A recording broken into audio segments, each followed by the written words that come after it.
And we are live. Hello, hello, hello, hello. Good evening, or good late evening if you are my friend from Australia. Actually, I never heard your voice yet, Sing Fong. Can you just tell us a good quick hi down under, Mike? Good day, mate.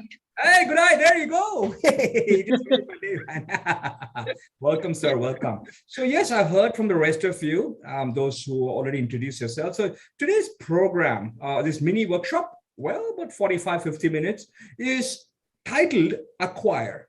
And I'll spell that for you. It's ACQUIRE, 7 letters. Why is the spelling important? You'll find that out very soon. I had a similar workshop, I believe, I don't know, 10 days ago? 10 days ago. 10 days ago, again titled Acquire. Singh may have been on that, but that was targeting teenagers. As we know, Andrea's summit is actually under the theme of young and wise. So that previous Acquire on how you could get stories and topics for networking, for presenting, and for speaking, that was for teenagers, the young.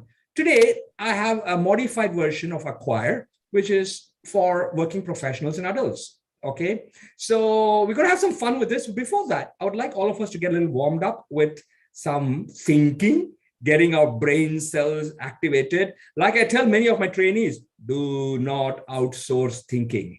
You may outsource everything else, okay, but do not outsource thinking. So if Sham is ready with a warm-up. Yeah, right? Just to let you know that Sofiana and Nirvir has joined us. Oh, okay. Hi, Sofiana.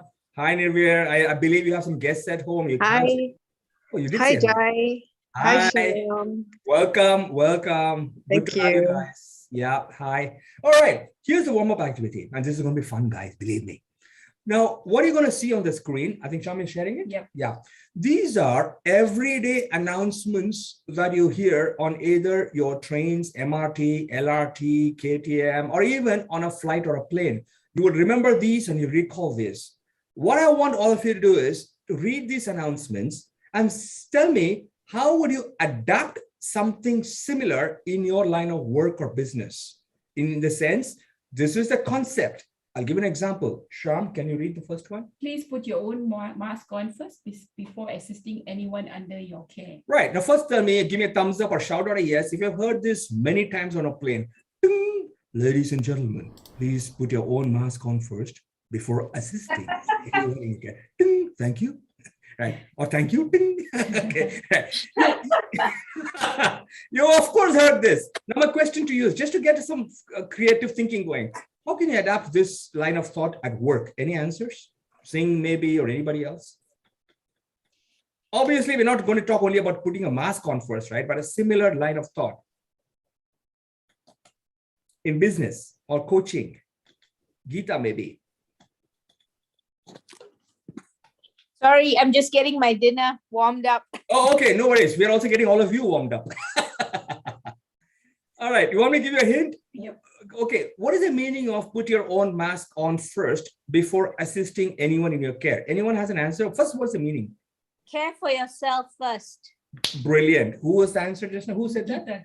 Geeta, care for yourself first is fantastic. So in your line of work, how would you apply this, put your own mask on first before assisting anybody? What would you do? Well, I think you've got to be clear with who you are, you know, and exactly what you stand for, what are you, who you are as a person, what you are trying to teach other people. So before you teach other people, you teach yourself. Brilliant. In personal development, we call this, you know, finding who you are first. Yeah. Absolutely brilliant, Geeta. That's fantastic, the answer. And it's exactly the kind of line of thought I wanted from all of you, which is if you want to manage others, you got to manage yourself first, right? Number one. Number two, if you want to lead others, you got to lead your own self first, etc., etc. If you want to control people, control yourself first, and so on. So put your own mask on first before assisting in your care. Can be applied in business like this. The next sentence, Sean. Please make sure your window shade is open before and during landing. All right, let me repeat this now, the way it's done on the plane. Ding! Ladies and gentlemen, please make sure that the window shades are open before and during landing. Thank you. Ding! During takeoff. During takeoff and landing, yeah. Yep. Yes, sir. Yes, who would like to try? It sounded like Singh. Oh, Martin has joined. Oh, Martin. Okay. Yeah, Sofiana, you wanted to try? You want to try? How could you apply this in business? Oh, this is a tough one. Be creative. Be creative. Put your window shade is open during takeoff. Make sure you abide by all the necessary precautions before you do anything. That's a very, very logical and a very good line of thought, Sofiana. You'll accept that. Anybody else want to give another alternative interpretation or adaptation? By the way, all this I'm calling is adapting this concept to business. Anyone else? That's a good one, Sofiana. I'll accept that. Anyone else? Because I have one of my own when I read this, when I heard this for the first time, the first thing that came to my mind was make sure you have an open mind before you start learning and after you finish learning or being educated. So it's very similar to have an open window, before takeoff and before landing, right? So make sure that your mind is open. Okay, it's called a beginner's mindset, by the way, right? So make sure everything's emptied so that we can put things in that. So, and one more maybe. The gap between the train and platform is wide. Please mind your step. Oh, you heard this 100 times on your LRTs, MRTs, right? Right. Sila Avasi Lankanda. Okay, that's a little Malay that Jay knows. Right. Yeah. So the gap between the train and the platform is wide. Please mind your step. Now, anyone can give an interpretation. How can you apply this thought? Adapt this thought to business. Maybe Martin can try. Singh can try. The gap is wide. Please mind your step. Anybody? Mind your step. Yes, the gap is wide. The keyword being the gap between the train and the platform is wide. Please mind your step. Watch your step. Too much information, go step by step. Very good. That sounded very much like Andrea's voice, a beautiful, the tinkling voice of Andrea. Yes, the way I would adapt this in my line of work would be the gap between where I am and where I want to go is wide, which means I have to be a little careful and watch out, be a little cautious because I may have to learn some more. I may have to re-educate myself because that gap is wide. I need to watch my step. So this is something I put in for all your warm-ups to let you know that going forward, when you hear these announcements now on the plane, on the train, I don't think you're going to forget this anymore. You're going to be like, all right, that reminds me, something in personal life. Good. On that note, since we're all nice and warmed up, and also Geeta's dinner is, I think, very nicely warmed up, I believe. Yep, absolutely. Yeah, right. We'll move on to, so where do you acquire?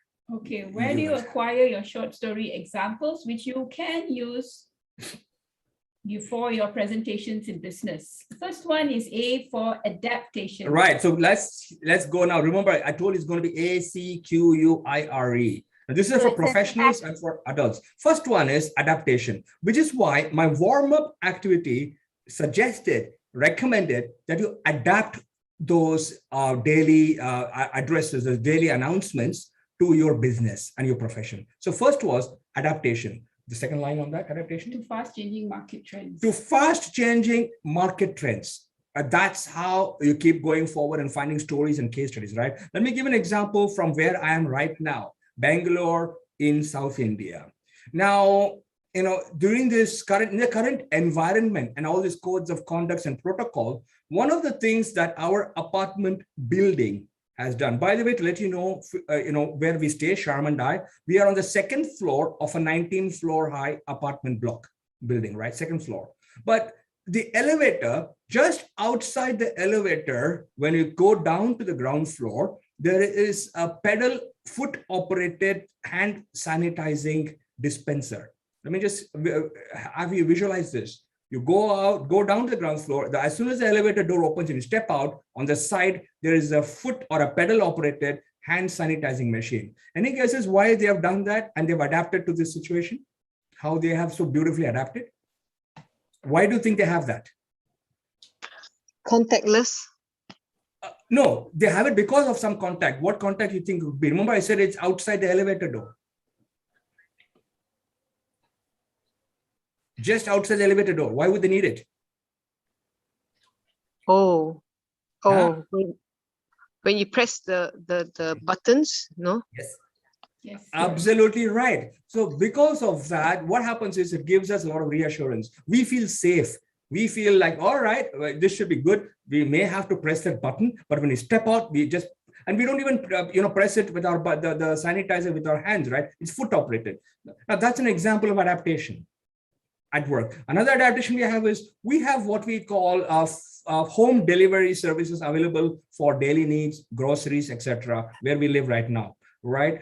But when we order something and it's already paid or prepaid, those people who deliver these groceries leave it outside our door, but don't ring the doorbell. What they do is, we get an alert from the main security gate. Believe it or not, all this is happening here also, right? In India, we get an alert from the main security gate saying, a delivery is going to arrive at your door in about 10 minutes. Do you accept it? We just virtually say yes. 10 or so minutes later, we will hear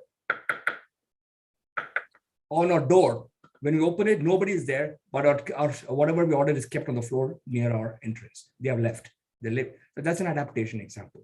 Again, why did they do that? They don't press the doorbell, because we don't know how many other people have pressed the bell, right? So I'm giving you my own examples of adaptation to the current trends and requirements. Can any of you just tell me similarly, can you give an example of an adaptation in the past few months? How have you adapted? What is your story? Just give me your name before you speak. How have you adapted to what is happening? Anything from your office, from your work, anything simple. Okay, can I try this? Yeah, I want your name, please. Yes, Geeta, yes. Oh, it's Geeta. All right, Geeta. Yeah. So I have adapted to working at home. And Yeah. I think that is a major adaptation for many people, right? They don't go to an office anymore, Right. but they actually work from home. Yeah. So I have converted one of my rooms into Yes. like an office where Yeah. I can, have a proper desk and proper, equipment and everything, Right. so that I can do all the Zooms that I'm taking part in. Yeah. Yeah. Wow, that's amazing. That's very nice to share that, because it shows that you have actually put in some work to adapt, right? It's not just that simply you let it happen. You made it happen. Am I right, Geeta? Well, I think that if I wanted to get proper work done, had to do that, because otherwise I was getting too distracted, right? Yeah. And by doing this, then you sort of change your mindset that, okay, this is work time, right?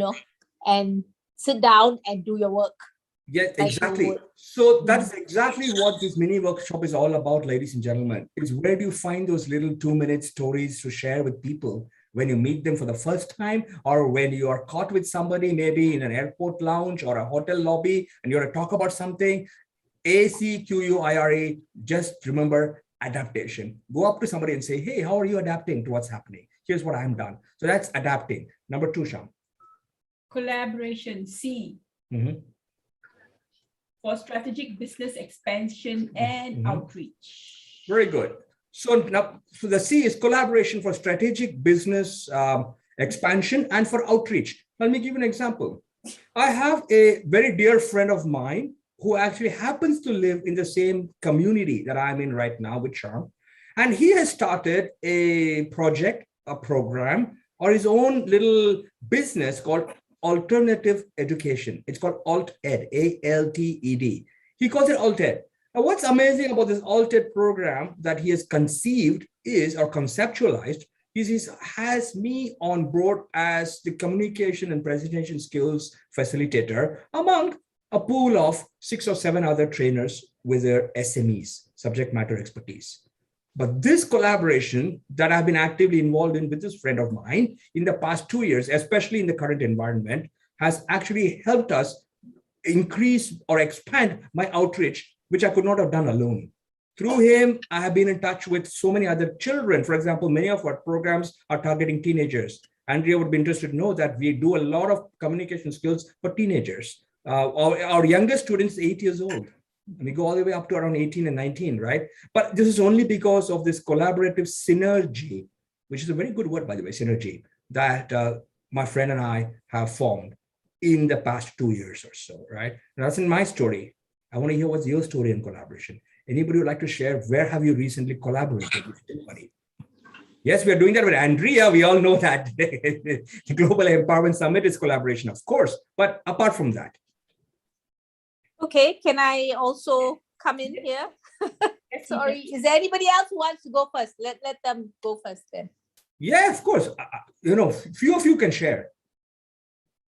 Martin, would you like to say something? Tell me about your collaboration with a friend, with a colleague. Yeah. Collaboration. Yeah. You mean how we communicate with all the other? No, it's like partners? Working with somebody else. How do you work with other people? Yeah. Yeah. Yep. Like I just gave you my story about my friend, and we are doing it together. Oh, nowadays we used to work without facing each other. We just communicate using a handphone, and reporting is through the pictures and to show the proof that we have done something, and more paperwork than before than meeting face to face. Yep. This is how my industry I'm doing. So my question to you, Martin, is you find that lately you're collaborating more than you used to? Yes, definitely.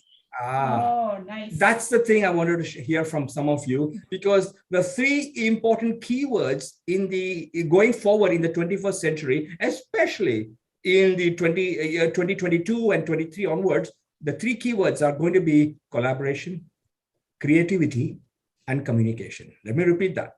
It's collaboration, creativity, and communication. It's called the 3 C's, right? Yeah. So that's the second keyword I have for all of you from our quiz. So where do you get your stories from? We already talked about adaptation. Now we look at collaboration. You can always go up to somebody, or if you're asked to talk about something from your own business, you talk about collaboration, like I just did. Let's look at the third keyword. Hi, Rita. Hi, Vidya. Oh, hi. Oh, wow. We got a few more. Okay, please chip in and share as well. Yep. Okay. The third one now is quality of products and services. Good. Now we look at A, C, Q.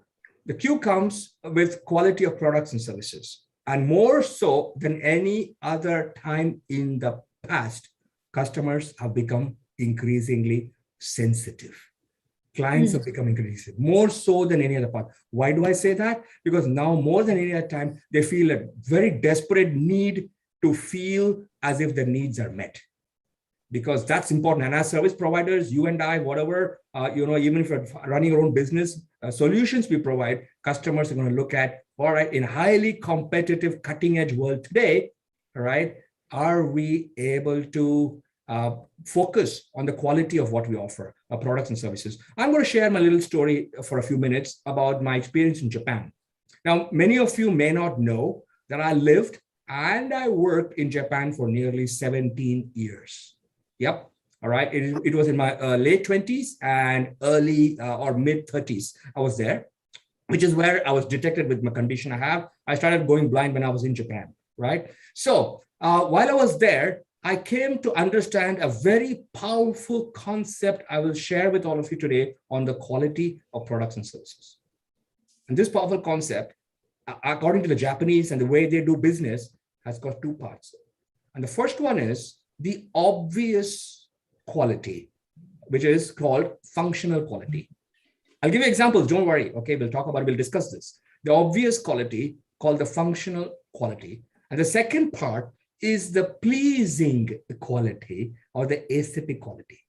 So the two parts are obvious functional and the pleasing aesthetic for any product, for any service. These guys in Japan are absolutely masterminds and geniuses in coming up with what they do, right? In terms of service offerings and attention to quality. There's a Japanese phrase, ladies and gentlemen. In Japanese, it is Hinshitsu wa rieki no mae. In English, quality comes before profit. You may wish to just even write that down. Quality comes before profit. Now, I'm going to give you an example, and I'm going to ask you some questions to, just unmute and shout out. Let's look at a simple little thing like a fountain pen. The obvious functional quality of a fountain pen, ladies and gentlemen, what is it? Can you just tell me in one word? The obvious quality of a fountain pen. Right. Exactly right. So the fountain pen must write. If it does not write and you're going, oh my goodness, what is this? you're failed. Already the quality is failed, of the product is not serving any purpose, right? So that is the obvious functional quality of the fountain pen. But the Japanese go a step further. What is the pleasing aesthetic quality of that? It must write smoothly. Wow, who is this now? Gita again. Oh, it's Gita again. All right. It must write beautifully. It must write smoothly, as you said. It must write without blobs of ink or splotches and blotches after every fourth word. That is known as the pleasing. And this is absolutely taking it to the stratosphere level in Japanese thinking. You know what they say? It must write such that the reader feels good. OMG. Not the writer feels good. It's the reader of your letter or your handwritten note must feel, wow. That is known as the aesthetic pleasing quality of that fountain pen. Now, let me ask you a simple question. How about a refrigerator? All of you have one at home. What's the functional, obvious quality of a refrigerator? To cool. To cool, of course. To cool. But what could be the pleasing aesthetic quality of that?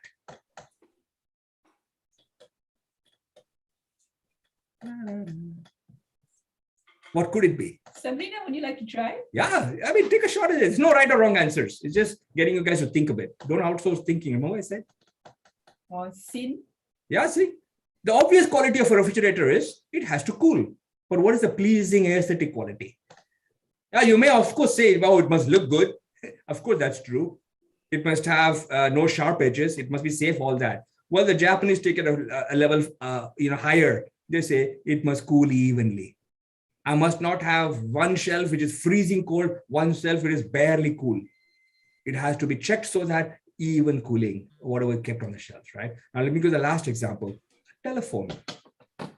Even a dinosaur phone like this with a sellotape and missing buttons. This is the only phone I use. Aha! This is made about 25 years ago, I think.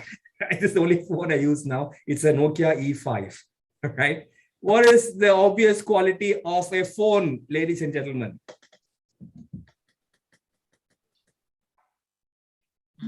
Reliability. Reliability. It must be user-friendly.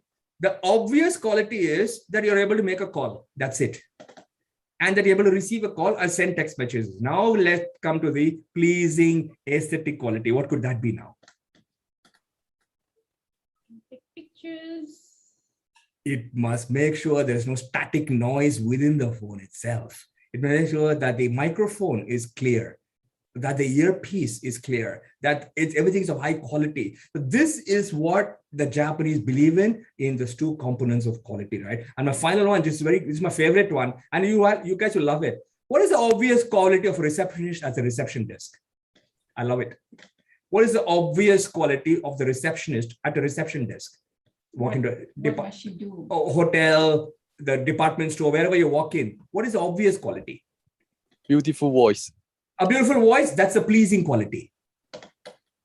The aesthetic quality. You're right. Beautiful voice is a good answer. Thumbs up to you on that. That's the obvious. Obvious quality is she must greet people as they walk in. But that's why she's a receptionist. She receives. The aesthetic pleasing quality is she must do that with a smile. Ta-da! She must always have a smile on her face when she's greeting. So, etc., etc. We can look at so many such examples from real life. So the thing is, ACQ, your case studies, your stories, your little 2-minute, 3-minute that you talk to people can just reflect on what are the qualities of your products and services, ladies and gentlemen. And are you focused on those two components? Are you looking only at the obvious quality, or is there a pleasing quality to it, an aesthetic side to it, where the recipient feels good? I'm going to move on to the next keyword. Before that, let me tell you this very powerful, important to know concept about clients and customers. Ladies and gentlemen, clients and customers do not buy products and services. They buy solutions to problems and good feelings. Very important. They buy solutions to problems and good feelings. So all that you offer, whatever profession you're in, even if you're working for a conglomerate or a big company, or you're just a small little contributor inside, are you contributing so that it's good feelings, right? Good. ACQ we have done. Next. Understanding of internal and external customer needs. The understanding of internal and external customer needs is you. Remember, I say internal and external. That means it's your own colleagues, it's your own friends and workmates. You understand their needs, and then you expand that into what are our external clients and customers needing. You understand that need. I'll give you a quick example from something very interesting. Geeta may or may not have heard this about this auto rickshaw driver in Chennai in South India. By the way, guys, have you give me a thumbs up if you heard of Chennai, the city? Of course you have, right? Chennai, South India. Are we getting thumbs ups? Yeah, I think so. I'm not sure. Been there, love the place. Yep. Chennai. Yeah, we are in Bangalore, by the way, which is not too far from Chennai, but Chennai, right? It's quite closer to you guys than I am, right? Now, there is an auto rickshaw driver in Chennai. This is a true story, guys. You can look up the YouTube later. Just sort of look for this video. He actually, in his auto rickshaw, keeps a disposable plastic umbrella. This is almost unheard of otherwise in India, but this guy is doing it. Why? He found out there are days when there could be a sudden cloud burst or a drizzle or maybe even a light shower. When that happens and his customer has to get off, he gives him that umbrella. And he says, you may take it with you because it suddenly started raining and you don't have one. If you feel like it and you see me around this part next time, return it. Otherwise, okay, we'll play the short video. Oh, all right. We have the video. Can you see it? Enjoy this, guys. Can you see it? Is there a yes? Can they see it? Yeah. We can see, but maybe the voice is very low. Now? Better. Yeah, we cannot really hear. Okay.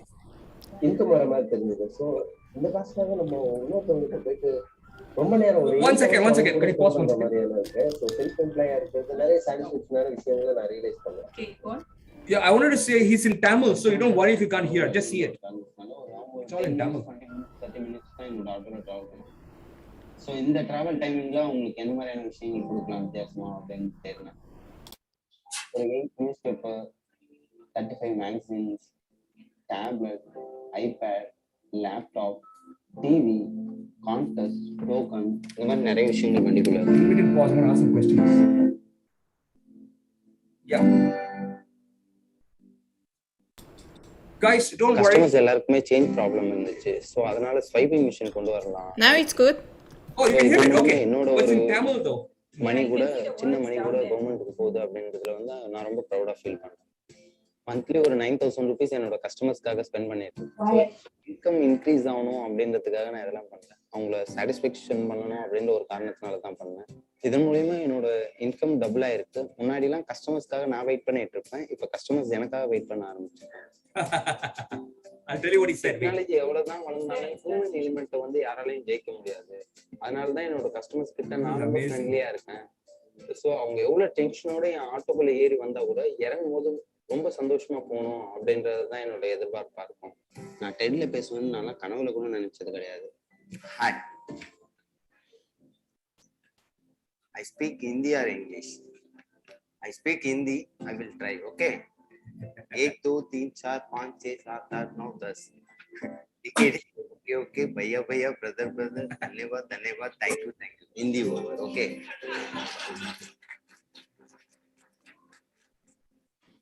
ஏதாவது பெரிய customer ஏறினாங்கன்னா Telugu song play பண்ணுவேன். தன்யவாதம்.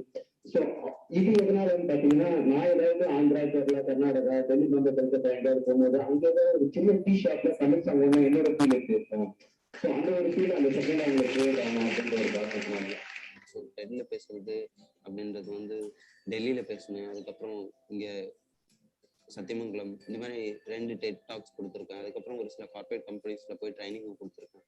So இதெல்லாம் என்னோட கஸ்டமர்ஸை திருப்திப்படுத்த வைக்கணும் அப்படின்ற ஒரே ஒரு ஃபோக்கஸ் தானே தவிர இதெல்லாம் வந்து நான் எதிர்பார்க்காத ஒரு விஷயங்கள்.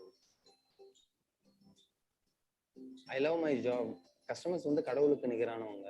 அவங்களை எப்படியெல்லாம் திருப்திகரமா வச்சுக்கணுன்ற ஒரே ஒரு விஷயத்த மட்டும்தான் நான் ஃபோக்கஸ் பண்ணேன். இப்போ நான் ரொம்ப சந்தோஷமா இருக்கேன். இன்னும் நிறைய விஷயங்கள் பண்ணணும்னு ஆசைப்படுறேன்.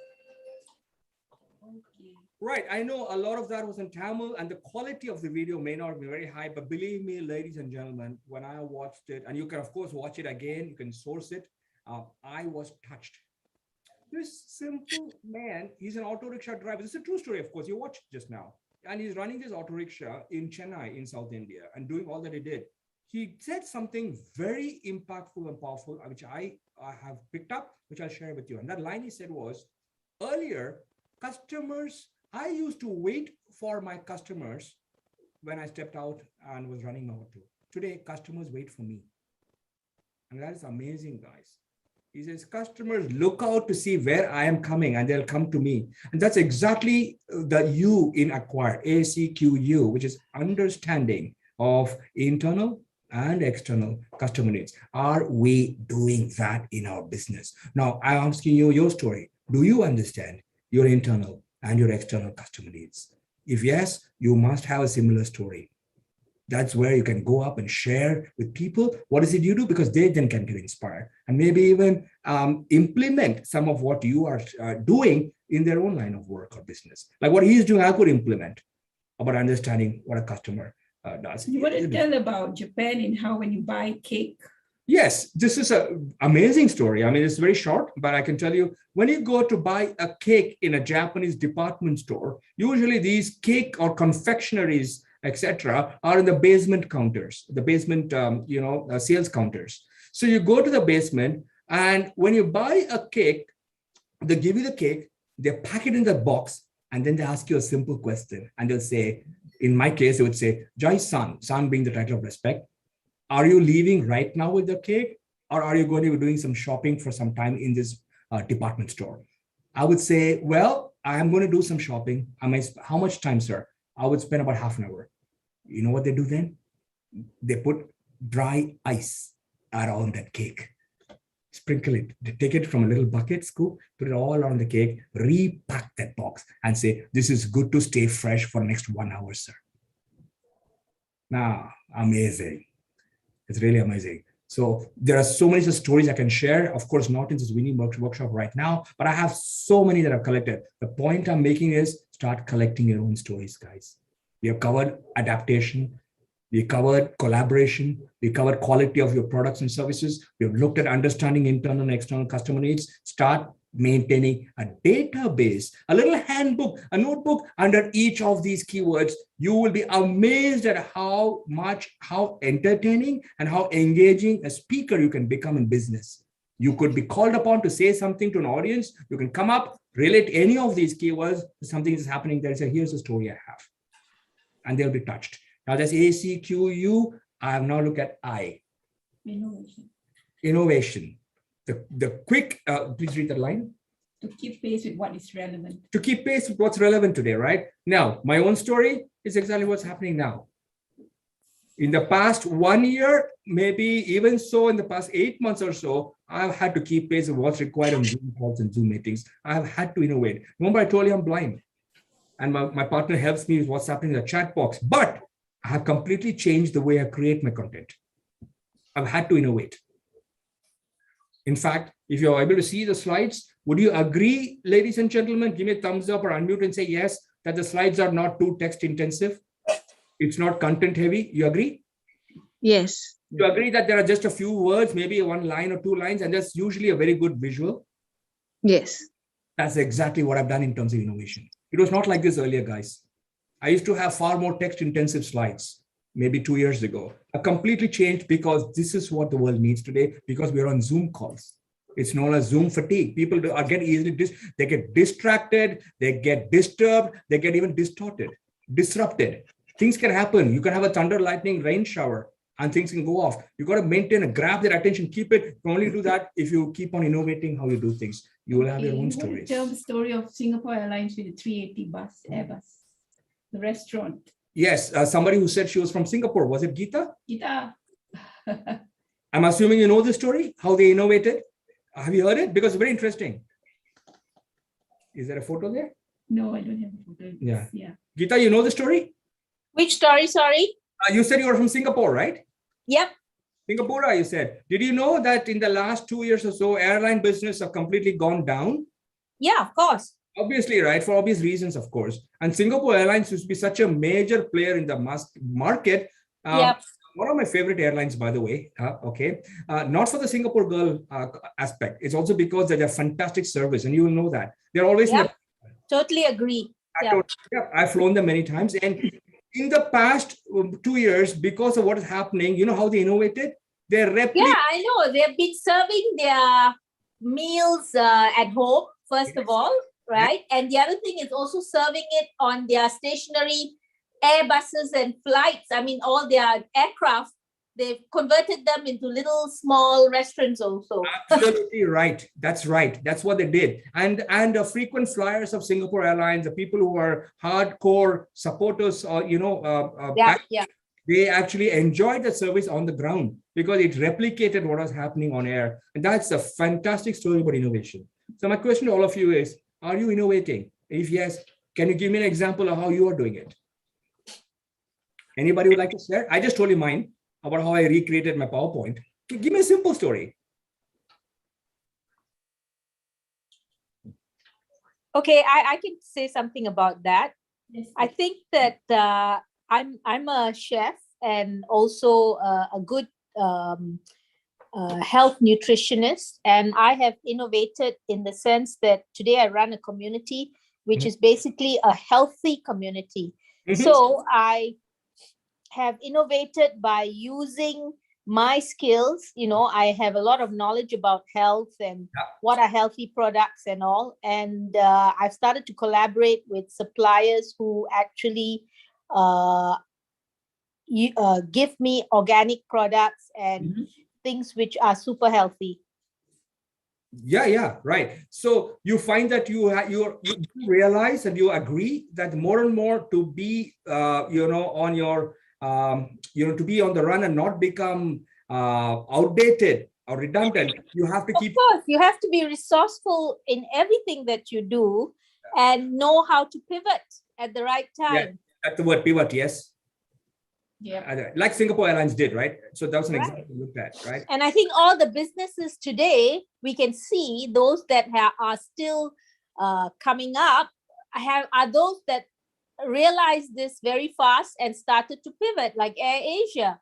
Yes. Okay, and all the companies that have pivoted, really super fast to make sure that their incomes are not affected. In fact, a lot of in the food and beverage industry, in fact, hospitality industry, lots of high-end hotels are actually renting out the rooms as office spaces.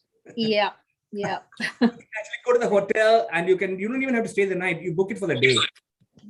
Especially. Yeah, and what happens is they have full meal service. They leave it all the hygiene, everything is followed, safety protocols followed. The best part is they are super clean, right? So you do your work in a very safe environment, and that's pivoting, as you said, right? So that's innovation. So the thing is, I'm recommending in this workshop is start maintaining or collecting stories, guys. What Geeta just shared. What are your stories? I keep asking you all the same question. What is your story? I just told you about the PowerPoint I'm doing. You see, it's so different now. And I'm learning to now work with this, which means a lot of it has to be in my head now, not on the slides, which means I do a lot more learning, a lot more preparation, a lot more care in my delivery. But I know that this is how I pivot because this is what the world needs. That's innovation, one example. Now let's look at the next keyword. Okay, reinforcement of core values and principles. Which is the R in acquire. We have done A, adaptation, C, collaboration, Q, quality of products and services, I, and U, understanding of internal, external customer needs, I, innovation. Now look at R, reinforcement of your core values and principles. Now, my question is, are you doing that? And what is your core value and principle? First of all, do you have one? By that, I mean, do you have a value that you uphold very highly in your work, your business? Yeah. Okay. Now, my story, I'll share that in 2 minutes. What happens is lately, I'm having to do a lot of online training and coaching, including lots of one-to-one coaching. And here's what I do when I talk to people about, improving their presentation skills. I call it presentation mastery, or I have programs on self-leadership, how to lead your own self to greatness. But when I've done the program, a couple of days later, very often, not all the time, I call back the person and say, hey, what's happening? Anything changed since we last met? And I call this, in fact, a lot of business leaders call this PS, which is post-service. And it reinforces the relationship that you're making or you are building and bonding with people. It's actually called beginning, building, and bonding a relationship, right? So you do that with reinforcements. Right. So one of the things you could start accumulating or actually acquiring is what are your little stories on reinforcements? Are you doing it? Which brings me to the last. Or have you experienced it yourself? Has someone, reinforced the connection they had with you because they connected with you again. That's good. So that's the point. Are you reconnecting? That's reinforcement. I'm not sure if what's the visual Shyam has put for me. Yeah, just a building with reinforcement. Yeah, that's some because I was an architect earlier. I asked her for this picture, guys. Shyam actually, sources the images for me. This is what is known as RCC, a reinforced cement concrete in buildings. The cement building columns, etc., have an iron bar inside. All right, because that helps it become more flexible. My last keyword. Education for continuous learning and improvement. Right, which is education. Relevant versus redundant, outdated, updated versus outdated, innovate versus stagnate. I love those three keywords. I would like all of you to pay attention and make a note of that. Relevant versus redundant. Are you relevant today or are you becoming redundant? Are you updated versus outdated? All right. And finally, do you innovate or do you stagnate? That's the three questions you ask yourself. It's called education. How do I do it? You may wonder, Ajay, you said you're vision impaired, blind. Yes, of course I am. I immerse myself in audiobook learning. I'm not sure if the pictures of a headset. That's what for that reason, right? That image. I do a lot of, online. Shyam sources these for me. Sometimes we listen to it together. Very often she just asks me to listen to it because it's my area of interest. But I do a lot. Otherwise, and here's the line I'm going to leave you all with, guys. It's good to be educated, but it's even more important to be re-educated. I'm going to repeat that. It's good to be educated. We all are. But today, in this 21st century, it's even more important to be re-educated. Are you re-educating yourself? If yes, what is your story? So, ladies and gentlemen, that's the ACQUIRE I have for all of you in business and as professionals. Never forget these keywords. If you have started maintaining a database of these stories, anecdotes, case studies, you will be very engaging as a speaker, and you will not be finding yourself short of stories. Now, some of you are joining me. I know a few of you here probably are even Toastmasters. I'm probably Nirvia is still here. She said she had a guest that she can't speak, but you start doing this, you'll be able to talk when you're asked to talk. Right. So Shyam, can you just do a summary for us? Yeah. So it's adaptation, collaboration, quality, understanding, innovation, reinforcement, and education. There you go. And this is where you get your case studies and stories from. Just try to mine it from your experience within, your own experience or even someone else's experience that you can share in your presentations. There you go, ladies and gentlemen. Okay, I'm going to stop this. Yes. That brings to an end this little short mini workshop for seniors like ourselves. Where can we get this database, the treasure house, the gold mine of information stories? Just remember the word acquire because it's where you get it from. Okay, it's where you acquire it from, right? I believe Andrea said we are going to have party soon after this. Yeah, that's later. Yes, thank you very much. It was a really, really insightful session. Hope all the people here, Rita, Nirver, Sinfong, Sofiana,